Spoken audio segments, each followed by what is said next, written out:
Hello friends, आज के इस लेक्चर में हम जानेंगे कि अमीनो एसिड होता क्या है। अमीनो एसिड नाम से ही रिप्रेजेंट कर रहा है कि इसमें दो तरह के फंक्शनल ग्रुप प्रेजेंट होंगे। एक अमीनो ग्रुप प्रेजेंट होगा और एक एसिडिक ग्रुप प्रेजेंट होगा। अमीनो ग्रुप NH2 से रिप्रेजेंट किया जाता है। एसिडिक ग्रुप कार्बोक्सिलिक एसिड है जिसको हम लोग COOH से रिप्रेजेंट करते हैं। अब बात आती है डेफिनेशन की। तो अमीनो एसिड का डेफिनेशन होता है, it is a monomer of the protein. Monomer मतलब एक सिंगल यूनिट। प्रोटीन का ये एक सिंगल यूनिट है। जब ये एक चेन बना लेता है तब पेप्टाइड फॉर्म करता है, और यही पेप्टाइड जब बहुत सारे हो जाते हैं तो पॉलीपेप्टाइड बनाता है, और इसी पॉलीपेप्टाइड को हम लोग प्रोटीन कहते हैं। इस हिसाब से हम लोग ये कह सकते हैं कि अमीनो एसिड जो रहता है वो बिल्डिंग ब्लॉक है प्रोटीन का। मीन्स जैसे बिल्डिंग को बनाने के लिए अलग अलग ब्लॉक्स को यूज़ किया जाता है, उसका एक लेयर बनाया जाता है, वैसे ही प्रोटीन्स को बनाने के लिए अमीनो एसिड की एक चेन बनाई जाती है। अब बात आती है इसके स्ट्रक्चर की। तो अमीनो एसिड का स्ट्रक्चर सिंपल सा होता है। इसमें एक अमीनो ग्रुप प्रेजेंट होता है, एक कार्बोक्सिलिक ग्रुप प्रेजेंट होता है। इसके अलावा इसमें एक बहुत इंपॉर्टेंट ग्रुप होता है जिसको हम लोग बोलते हैं R ग्रुप या फिर साइड चेन का ग्रुप। साइड चेन का ग्रुप इसलिए कहते हैं क्योंकि इसी ग्रुप के बेसिस पे जितने भी अमीनो एसिड हैं उन सबको अलग अलग कैटेगराइज किया गया है। अब बात करते हैं कायरलिटी की।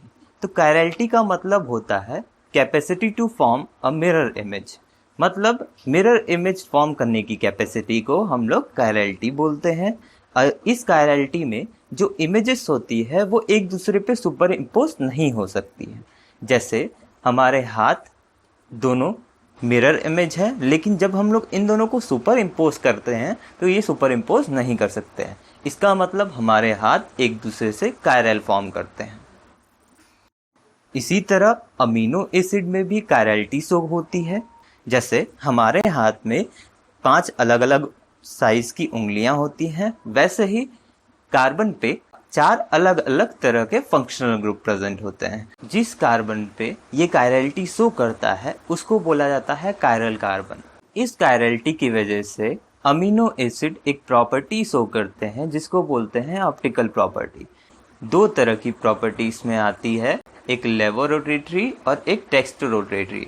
लेवोरोटेटरी में जब प्लेन पोलराइज्ड लाइट किसी भी अमीनो एसिड के सैंपल से गुजरती है तो वो लेफ्ट हैंड साइड में रोटेट हो जाएगा, और जब plane polarised light right hand side में रोटेट हो जाएगा तब वो डेक्स्टोरोटेटरी हो जाएगा। इसकी वजह से दो तरह के अमीनो एसिड फॉर्म होते हैं, एक L अमीनो एसिड और एक D amino acid. L amino acid में जो अमीनो ग्रुप होता है वो लेफ्ट हैंड साइड में प्रेजेंट होता है। D अमीनो एसिड में जो अमीनो ग्रुप होता है वो राइट हैंड साइड में प्रेजेंट होता है। हमारे बॉडी में जो L अमीनो एसिड होता है वो अबंडेंट होता है, मतलब ज़्यादा कंसंट्रेशन में पाया जाता है। वहीं जो D अमीनो एसिड होता है ये कहीं कहीं बायोलॉजिकल सिस्टम में पाया जाता है।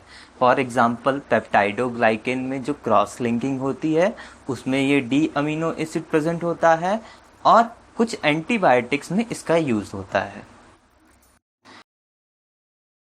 अगर ये आपको वीडियो समझ में आया हो तो लाइक करें, सब्सक्राइब करें एंड सपोर्ट करें हमारे चैनल को। जय हिंद।